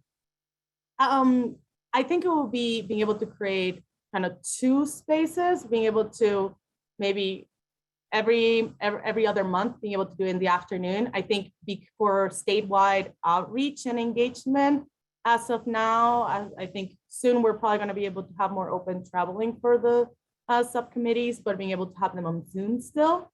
But thinking about, do we have them only available in the afternoons during the weekday, or that every other month we could have one also on the weekends? And just wanting to assure if that's something that subcommittee members feel comfortable. I mean, well, I guess I can only speak for myself and my agency. I would be fine doing that for an alternate. If it has to be weekends, I know that's, you know, if we're looking at having community members be a part of that, I think that's the most feasible opportunity for many people. But I think that if we're going to have something in person, my ask is that we ensure it's a location that's accessible for many people, right? And one that allows for public transportation access, as well as parking that is at no cost for people. Since people like to charge quite a few hefty coins when it comes to our parking access. So that would be my only ask. So I'm pretty open to how we do that, weekend or weekday. Okay. I agree. I think it's good to alternate. I would say, in addition to Marcia's great points, that if we can't provide childcare, at least making it like a child-friendly, as friendly as possible. I know that this is not interesting for children, many children, but so people can have their kids with them. If we can't do childcare, which I know is sometimes logistically difficult, and we'd have to find a payment source. Can I suggest that we at least still make it hybrid, so that folks who aren't able to attend in person can still participate remotely if that's the only way they're able to? Yes, Jaime, and I think one of the pieces that we've been really, and I've been talking to the Environmental Justice Unit, it's sometimes it can be difficult to do them in hybrid mode, that it's easily to hear for both ends and to be, you know, feeling like the sound it's accordingly. So some of the pieces that we're looking into is that if we're going on a state tour or whatever, we go into different locations, should we partner with different local agencies that already have that system set up? So like an example, in the city of Denver, Denver City Council has a really great mechanisms for you know, hybrid engagement with their cameras, et cetera. So I think at this point, it is not something that CDPHE has quite purchased at this point, but it will be something of us partnering with different agencies or different spaces that we could do it in a true hybrid way. So I think sometimes we'll use like that, I call them the brain, those gigantic microphones that you kind of put in the middle of a conference room, and you really can hear people. So that's something that we'll definitely like to assure that we can support with. Any other thoughts from subcommittee members? I'm definitely open to it. I can certainly make afternoons work or weekends work, whatever, however we decide. I think it's a good idea to alternate them, and it gives other options for folks to be able to participate. So definitely open to it.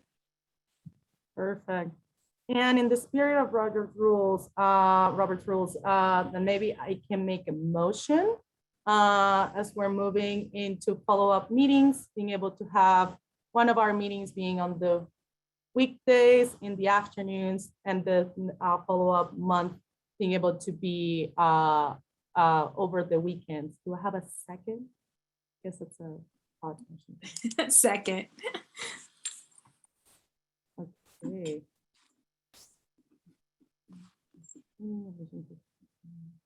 Perfect. And I think that's one of the pieces. We'll definitely follow up with individuals on the times of the meetings, especially on the weekends, because I think that's something that we'll probably have to figure out, and probably switching at different times, maybe on a weekend in the morning and a weekend in the afternoon.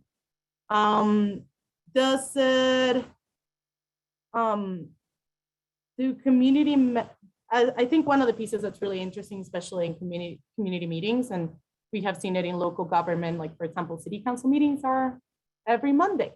And you're able to participate and engage. Do we wanna maybe have, this one I probably won't put in a motion, but thinking about a constant of our engagement. So like every other month, we meet on a Tuesday from 4:30 to 7.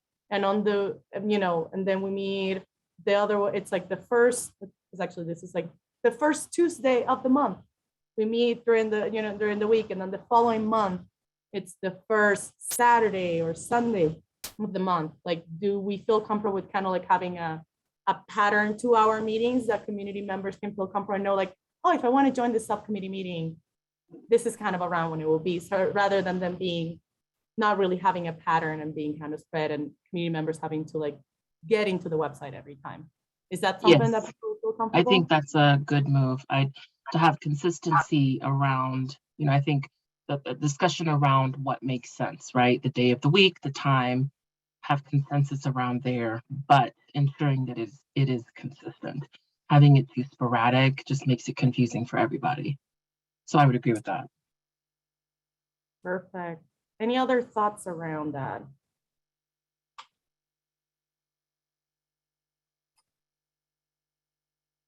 Great. Then I think one of the pieces, so kind of as we're looking into calendaring these subcommittees, also wanted to give us an update. And I know you guys have been able to be shared on the draft of workflow for the focus group pieces, but as we're looking into that timeline, most likely we're going to be able to release that discretionary funding according to approvals, et cetera. Most likely will be out in May, and most likely it's going to be like a very strong month to 6 weeks focus group programming, in which we'll be able to have responses back as early as possible at the beginning of June, because we do have to provide actually our recommendations by the beginning of June, our draft recommendations, in order for them to be approved throughout the process. So just wanted to inform the subcommittee of that. Then, as kind of Julissa was mentioning, like we have to have the drive, and we need to do it kind of quick in order to really engage in some of these conversations. So I know we're going to be meeting at least once a month, but please, if you can be so kind, I think the Environmental Justice Unit and myself will be sending you emails and maybe mini homeworks here and there, as right now, sort of our initial deadline coming up on Thursday, and an update to submit any feedback that you might have in that scope of work. And I'll say by mid next week, we'll probably send you a reminder on the spreadsheet if you have anybody that you would like to, not volunteer, but suggest to become a speaker or coming as a speaker. Does that feel comfortable for folks? So sort of we will be able to assign things outside of these meetings, just to be able to have the most time for discussion and sort of comments on documents, et cetera, being able to do it outside of the space. How does that sound?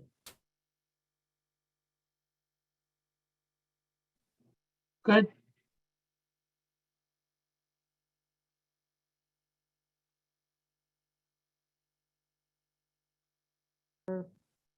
Perfect. Natalie, Lubna, anything that I may miss right now? No, thank you so much, Ilda. I think the only thing I would sort of add would be just kind of taking a step back of what the rhythm of work looks like.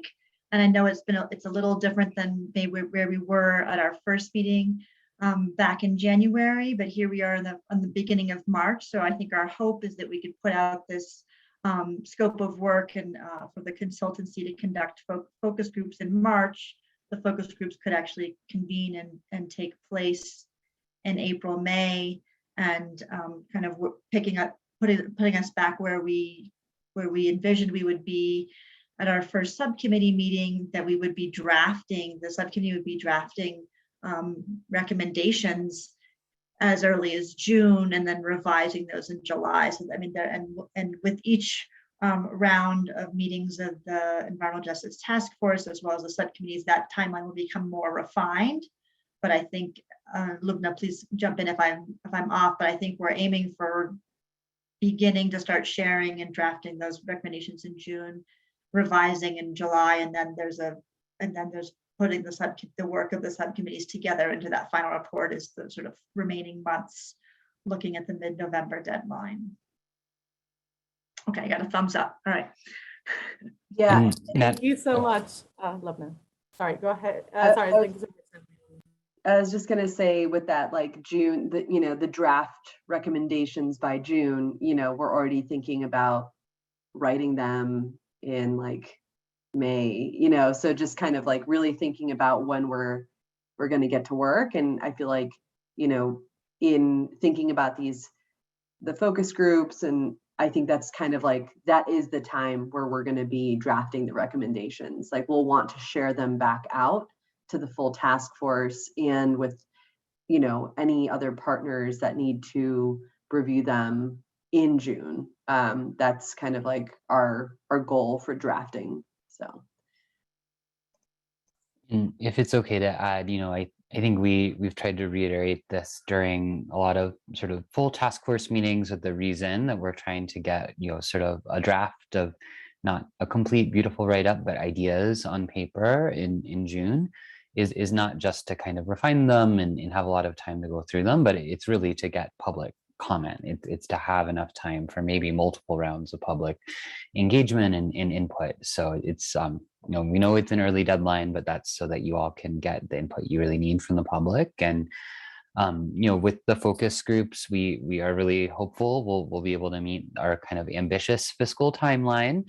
But as we all know, we do have to follow the rules when we spend money as the state government, and we should have to follow rules to ensure that we're using taxpayer dollars wisely. So we hope that timeline that we've laid out will work. I'm meeting with Leticia Aguirre, who's our fiscal services manager, about this proposal. Lost track of the days of the week, Thursday, not tomorrow.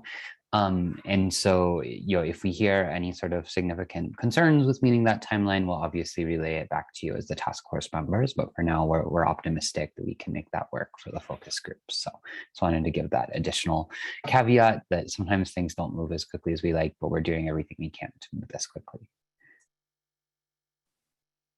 Yeah, thank you so much, Joel. And I think definitely kind of this discretionary funding in such a short timeline can be such a challenge.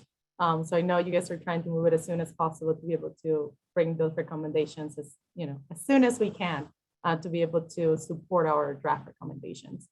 And another one of the pieces, I think we're trying to look at as many ways possible to get feedback from the community and to inspire our subcommittee or support our subcommittee to come up with the best recommendations. So one of them is being able to do 2 to 3 presentations during our subcommittee meetings, being able to do this focus groups with a consultant. And one of the other pieces that we have kind of thought about has been a community survey. We do know that community surveys, and especially with the census, as what we saw with the census, community surveys can be pretty difficult, and sometimes we have a lower percentage of rate of completion. But I think as an additive piece, we know that we have all different kinds of personality, introvert, extroverts, people that might not feel as comfortable as elevating their voice in a community meeting might feel more comfortable, writing notes and writing comments in their native language or in English, whatever it might be in that space. And that's sort of another space that I would like to ask the subcommittee if that's something that you guys will think that it's helpful to support adding to sort of the information that we have. I think definitely we'll have to bring the questions or sort of some of the questions we would like to ask to the subcommittee for approval, but wanted to ask if that's something that you think would be useful for us to engage on.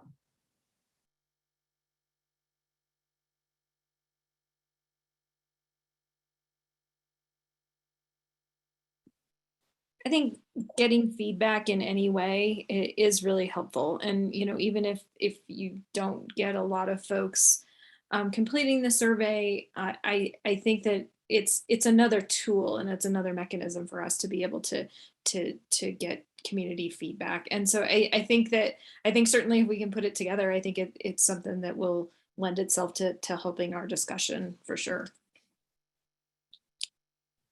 Thank you, Kimberly. Anybody else? Any other thoughts on that? Any opposition to it? And maybe you might be lukewarm to the idea, but anybody opposing it?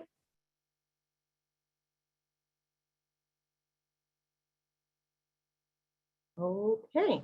Well, definitely, I think if you have any suggestions on how to provide this survey, please feel free to reach out to the Environmental Justice Unit or myself, how we can implement it. I think we'll get our heads together to figure out a way to best develop it, but also how do we do outreach in different spaces? Because I think we'll definitely have to do outreach and engage other community partners, community members to be able to spread far and wide that survey. But before we transition, we have 2 minutes before public comment opens up. I want to send it to the Environmental Justice Unit staff if you guys have anything else to add or any comments.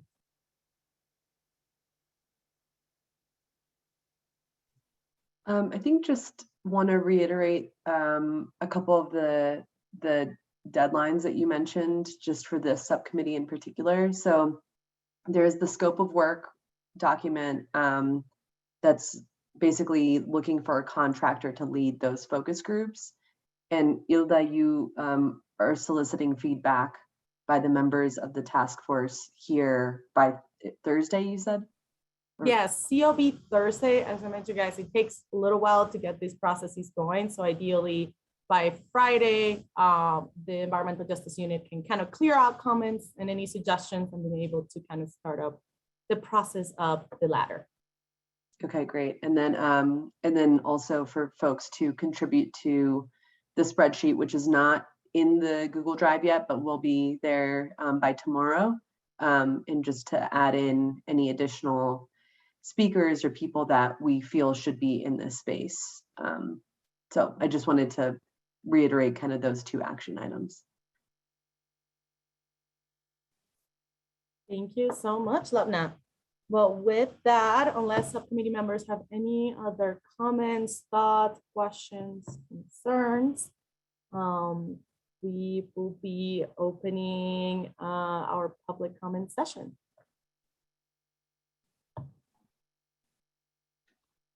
Thanks so much, Ilda. And way to bring our agenda back bang on time to public comments at 6:30. Appreciate that. And appreciate everyone who's here today. So I think we didn't have anyone signing up for public comments in advance, as far as I know. Joel, correct me if something came in most recently, just in the last few hours. So I think what we can do is if someone would like to share a comment or a question, if you've been part listening in on the conversation, please feel free to raise your hand or put your name in the chat, whatever's more comfortable. And I mean, I think in the past, these have been kind of more conversational spaces than kind of a formal, everyone takes a turn. So please feel free to share some thoughts and insights on next steps, reflections of what we've heard today, proposals for what happens next.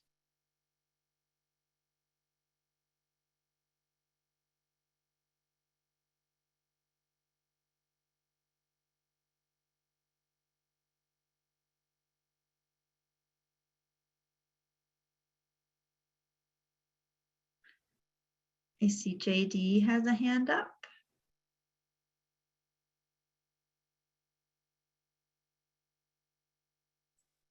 Did we lose him? Remember everyone when we do this, we're doing this together, okay? And it was really quite I was finally seeing some enthusiasm with this group, just with seeing what just happened. A little bit of confidence. I gained some confidence, but I do have some pretty heavy concerns. And I'll start with what I just took off of I think it was on the minutes. It said engage with community members and stakeholders directly.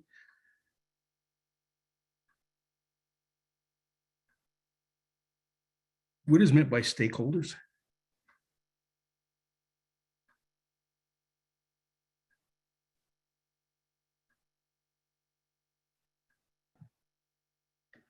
JD, I'm not sure where you pulled that. Maybe you could give us a bit more context. I mean, It was on one of, yeah, I'm sorry. It was on one of the links that were there, and I just started reading it. And I'll just go this way. Let me do it this way. To me, when you say stakeholders, it's almost like saying stockholders.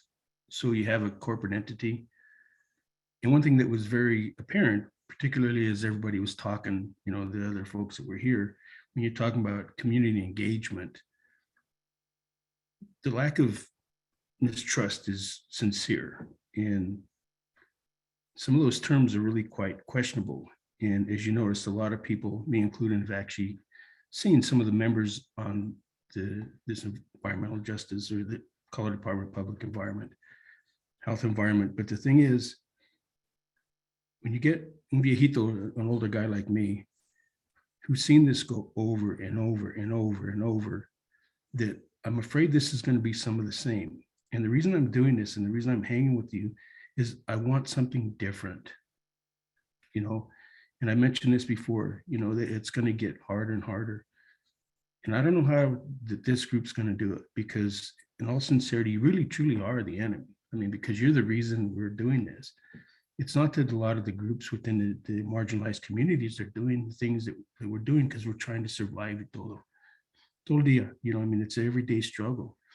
And so when you even talked about here, that we have to be aware because it's where the money's being spent. What happens is the industry comes in and they could spend whatever they want. And it's our taxes. So then we start losing ground. So every time you use phrases like that, we start realizing that special interest groups actually have a higher threshold than we do. And by we, I mean, tú también, the people that are on this meeting, that are here, that are spending this time, members of the environmental justice group, because, tú la gente también, I mean, we are doing this together. What I would suggest is, because going into the communities has already been done and nothing ever changes, we need to actually change the structure. If you read the links that I shared, when you talk about what the Constitution reads and you understand corporate personhood and you understand things the way that they are actually working, and how industry is actually taken a hold of the Constitution, where the people are left. And I'm serious, go through that, and you don't have to listen to Mark Charles, any of these other ones. Read Manifest Destiny, the Doctrine of Discovery. Understand where we're at from the actual foundation. Understand it's systemic. And then maybe once we start addressing that, I really believe that tú también, the people here, will actually get a deeper understanding of what's going on, whereby simply going to the communities and saying, oh, here we are, it ain't gonna work, and you have people that are actually in the extractive industry going to these communities, and it's like, what? I mean, seriously, think about what that looks like. All of us, me including, we're trying to get something done here. We want to advance. I am so frightened about what's coming, my friends. And one thing I never say, or I forgot to say the last time, and I say this all the time, is if they find me hanging in a tree across the street at the park across the street from me, I didn't commit suicide. This is getting serious. you know, and I really believe we're all feeling this desperation. And if you read the link that I just sent, where greedy our elected officials refuse to actually allow monitors. I mean, what are we doing? Those are things that this group should actually be able to address, and instantly. I mean, we pronto, ahorita, just get on it right now. Don't even hesitate, no nothing. And that is what's going to get you the reputation that you're going to want.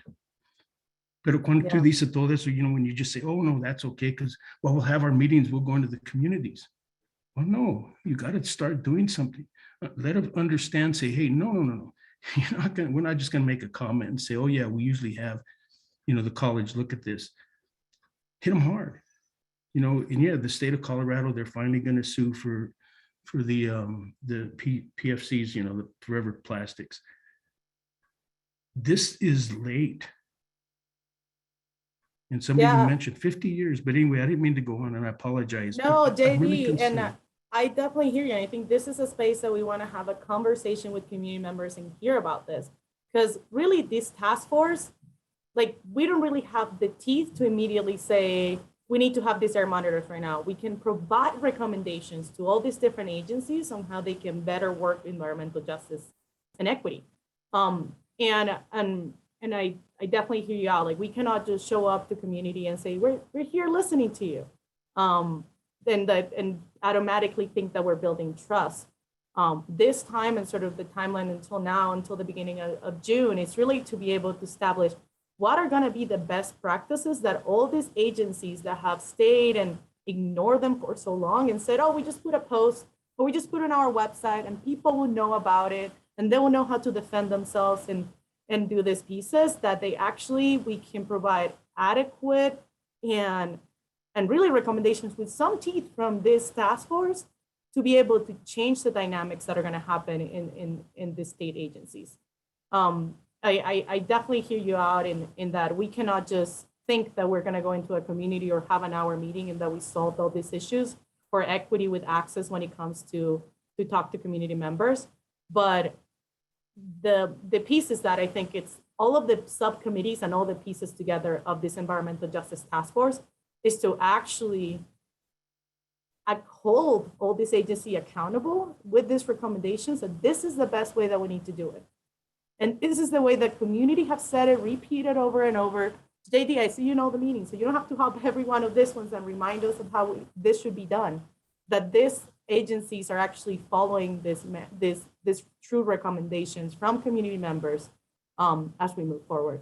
And I definitely know that probably doesn't fully answer your comment, but if any other members of the subcommittee would like to talk, we definitely want to create this up in this public comment as a conversation.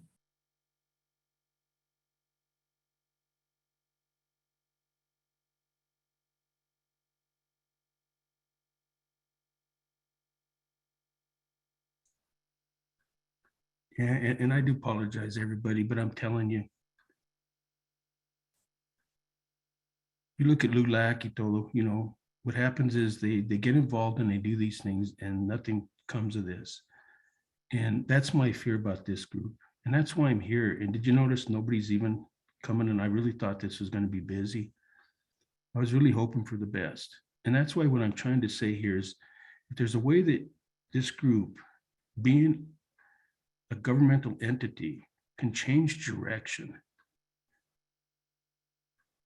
Remember that saying, they say, how do they say that? I don't know, you know, like doing the same thing over and over, you know? And that's all I'm suggesting. I really am. But I agree with you, because you are going to have,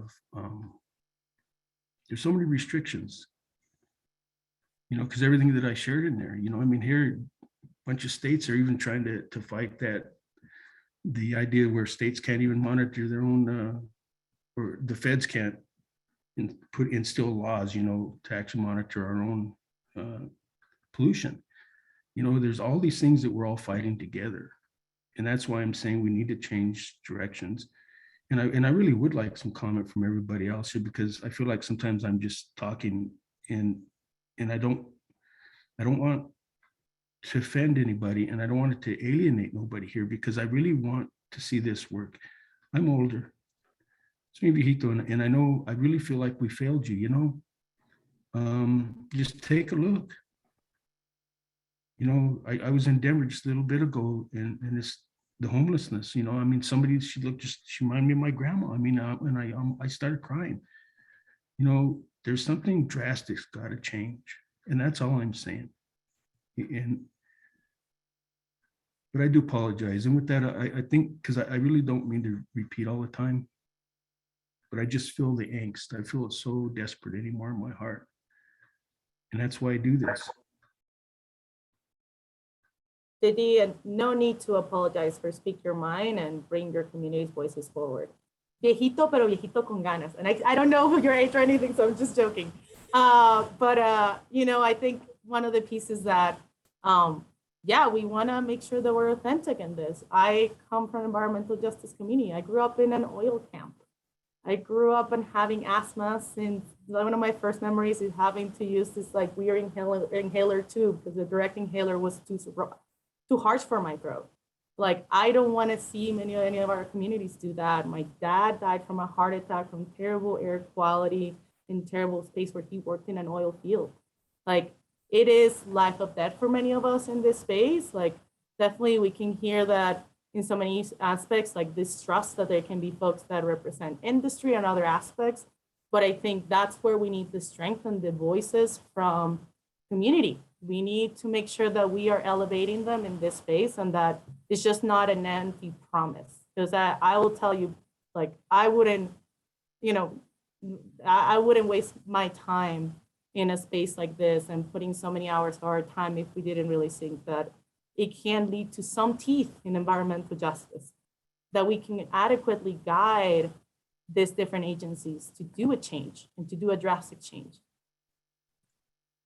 But I don't want to take the floor. If any other community members or any other subcommittee members would like to.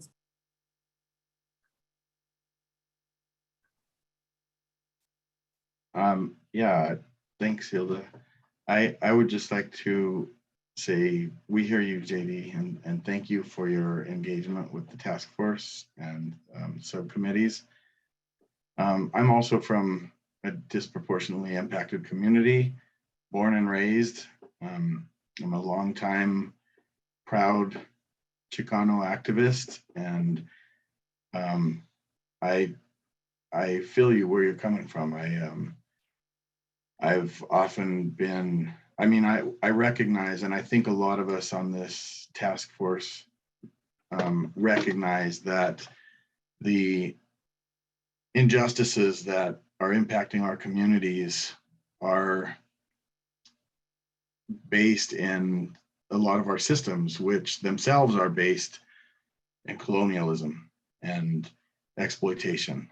And so we definitely hear you. And again, I appreciate your engagement with our task force and subcommittees. And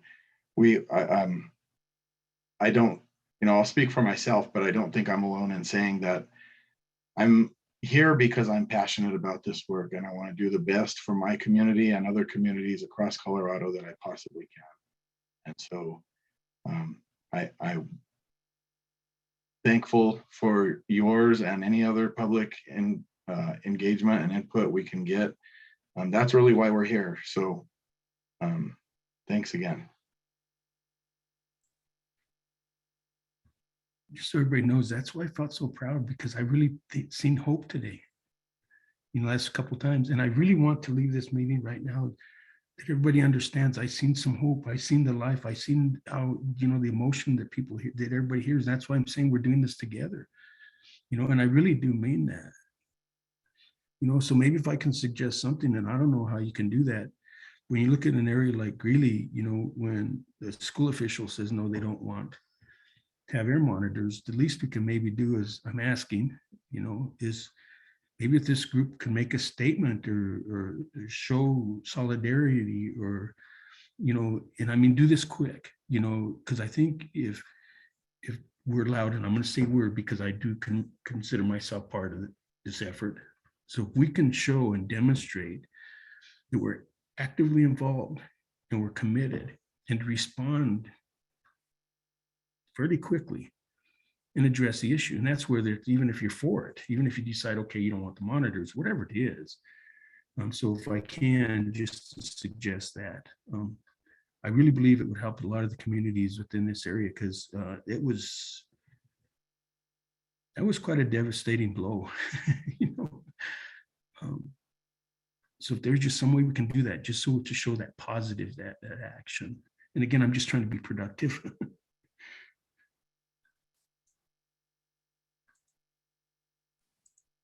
Thank you so much, JD. And I think I mentioned right now, what we can provide as a task force primarily is the recommendations. But we can bring the voices of many of these community members that have been affected, that have been fighting some of these aspects forward, and be heard by the full task force in order to be able to elevate those issues. We know there's so many advocates that are still fighting for wells at Bella Romero.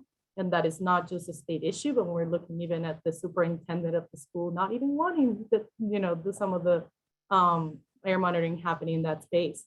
How can we bring some of this community activists forward to truly be able to bring recommendations on how we should work, not just with the different agencies, but different sort of establishments that also have a voice in this and can stop a lot of progress.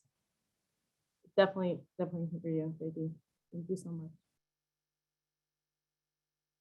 Any other subcommittee members that might have anything to add or to bring forward, or any other community members? This is an open floor. If you don't feel comfortable like having a conversation, you just want to tell your statement, you're more than welcome to just, raise your hand and tell your 2-minute statement.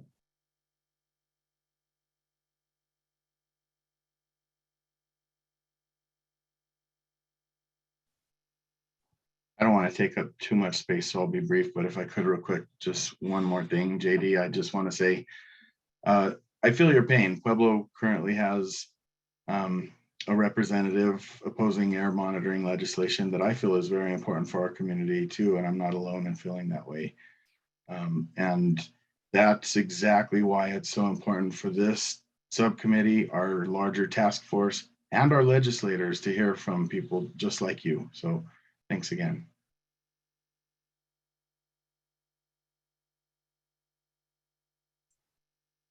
See, you make me proud. And we're going to do this, okay?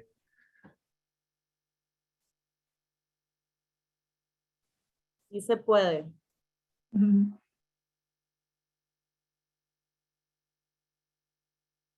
Any other comments? If not, we are more than happy to keep the floor open. We definitely want to respect and honor the public comment period. So we can also stay here for the next 10 minutes, waiting if any other community members will be joining.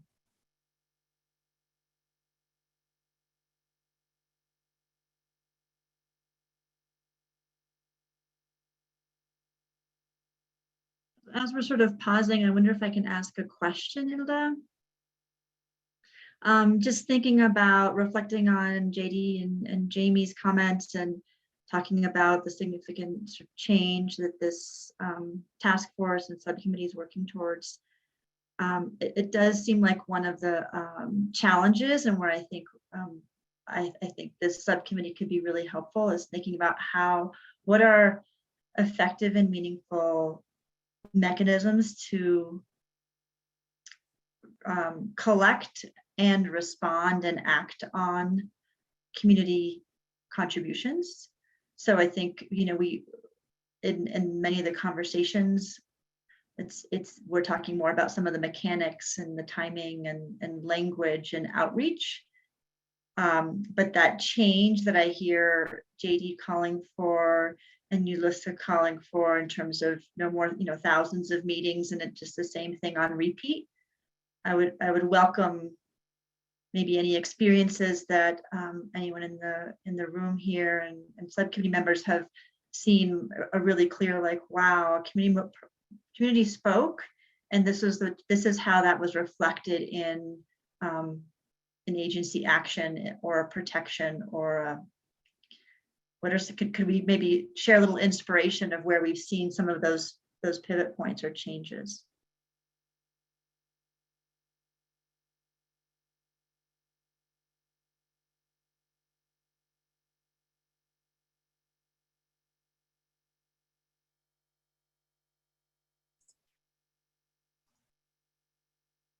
I'm not sure. I know we have a legislative mandate, basically, that we have to follow for this task force. And so I'm not sure how possible this is, but I would like to be as, I guess I would like to see the task force have the ability to be as responsive to public input as possible within the guidelines of the legislation that formed this task force.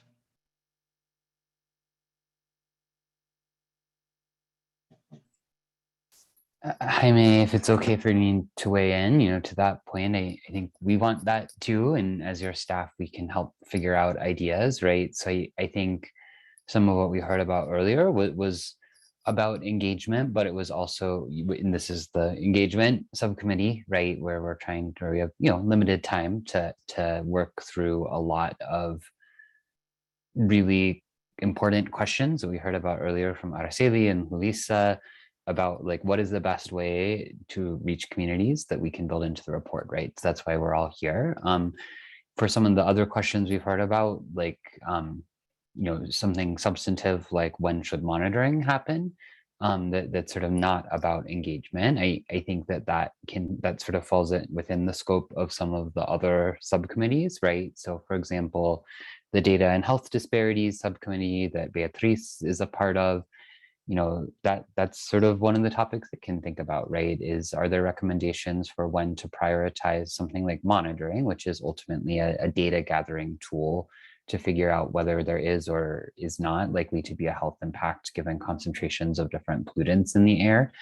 That subcommittee could make a recommendation about sort of how to prioritize monitoring resources, or situations where monitoring is appropriate, which obviously what does happen now, like we actually do prioritize deploying our own mobile monitoring resources, for example, at CDPHE, to prioritize communities of color and low-income communities that are identified through as disproportionately impacted communities, right? But that subcommittee is a good place for that conversation to happen. And as your staff, we try to listen when we hear things that are sort of relevant in one meeting and make sure that they come up in the other. And there's obviously a lot of cross-pollination. And so that doesn't, I don't know if that answers your question, but and then of course, all of you as task force members will get to review the recommendations of the subcommittees that you're not a part of and weigh in. And if you see the data subcommittee's recommendations data and health disparities, I always shorten it, but we are looking at data to address health disparities, so they are tied together.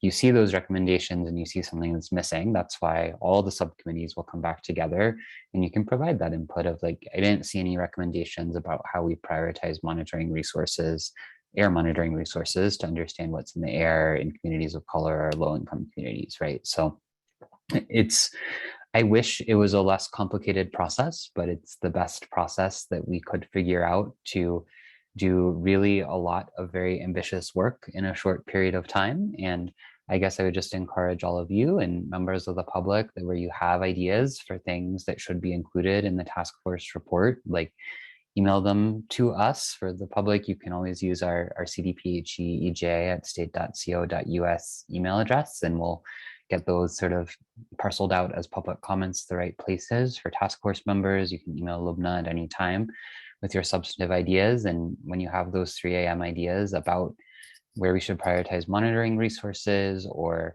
how we should incorporate immigrant communities into the definition of disproportionately impacted community, whatever that idea is, we can make sure that we're sort of relaying that to the right place. And we are taking notes. It's been a huge volume of information that already came in, but we're working on making sure that we distill it into summaries so that when it comes time to put together the recommendations, your ideas that you've already shared and ideas that community members have already shared are reflected. We're not just talking for the sake of talking.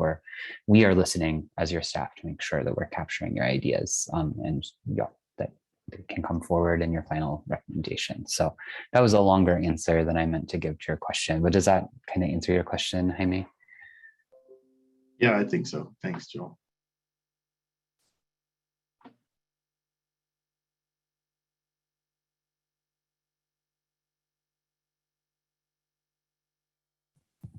JD, I see your hand raised. seriously, thanks. Sometimes I just go down and I really don't want to talk, but then once we get going, I start talking. So, but Joel, one thing that I'm going to ask that this group does is, because it's so nice that you truly allow individuals to participate like this without signing up first. The Colorado Oil and Gas Conservation Commission, they're not quite as lenient, and you really do feel locked out. So let me start by saying that having this open like this is so advantageous. It's not even, I mean, it's superior. But what you just described, Joel, is part of the issue is when you're talking about, getting certain things to this subcommittee and that subcommittee, is it becomes so complex. No, I'm trying to say this without, because we're not a bunch of dummies, but when you make so many stumbling blocks, that's part of the issue. So I think when somebody comes into this group, and people have even told me, they say, well, I don't want to talk on the COGCC because I don't know the technical. So we should be allowed just to simply say, hey, my grandma got sick or something like that, so that we're doing this. So as far as a little bit more advice is, if you can just accept and understand that some people who may not have made it to the right committee or something, just take that down, put it in the minutes and send it where it needs to go. But understand we're all doing this together, because don't make it so complicated. And again, because I'm one of those individuals right now that actually appreciates the fact that I can just get on without pre-registering it all. So I hope you understand what I was saying, because the way you described that, it was so complicated, it made me think like, okay, my head was spinning, and that's another thing. A lot of people get on here, we're concerned, but we don't understand Robert's Rules of Order and things like that, so we need to, there has to be some of that humanness that's left. And I understand you're restricted. I really get that. Yeah. Thank you, JD. I'll just quickly say, I know we're getting towards the end of time, but we really have, as you said, tried to make it as easy as possible for the public to give comment, right? There's one email address, there are open forums like this, and all that complexity that I was saying, that's really our job, right? Our job as the EJ unit is hard, because we do kind of get inquiries from all over the place from members of the public who shouldn't have to parse out which subcommittee do I go to, or is there a different email address to send it to? And we try to make sure that it gets to the right place, right? So we've tried to create a system as much as possible where, though it's harder for us, the complexity is on our end, and we try to make it as simple as possible for members of the public. And that's why the Zoom link, you just click on it in the newsletter and you're in, or click on the link in our website. We do require registration for full task force meetings, just because there are more people who sign up and might want to give comment, and we have to make sure everyone gets a chance to have their turn. But we are just doing our best, and we're always open to feedback. So if you have more ideas about ways we can make it even easier, we're open to that. And not just easier for this task force, but easier for all state agencies, right? That is ultimately what the subcommittee is doing. And we are taking notes on this. We take notes on public comment, and when there are ideas that came forward in comment, and we see task force members like Ilda or others nodding along, like, we know that those are things we should keep in mind for your recommendation. So thanks for that, and I'll turn it back over to Ilda, because I know we're at 7 o'clock. Yeah, thank you so much, Joel, and thank you so much, JD, and also Suzanne. Thank you so much for your comment. We really want to continue to have this as a conversation. We're going to do our best to make sure that this meeting is also as constant as possible, and they have kind of a pattern, so it's easier for community members to join and to know when to do it, and we can advertise them better. Our second one, we'll do our best as we're moving forward to make sure that it's as advertised as much as possible to get as many people involved. But really, thank you so much, subcommittee. We're super excited to have you here and being able to really continue, as now we have kind of a little bit of a process that we want to follow to develop the best recommendations for the task force. Just a reminder, please remember your mini homeworks. First one is due this Thursday by COB, making sure that you can review that scope of work. And then by mid next week, we're probably going to bug you just with the reminders on the spreadsheet. But thank you so much for your participation, your engagement, your resilience in this work. We're so excited to continue this work. And I hope you have a great evening. Thank you. And maybe join me in a round of applause for our interpreters who did an amazing job today. So thank you. Yes, thank you so much, Astrid. No, thank you so much. You guys have done an incredible work. It's I know it's hard sometimes we talk a little fast, including myself, but really appreciate it. Bye, folks. Thanks so much, everybody.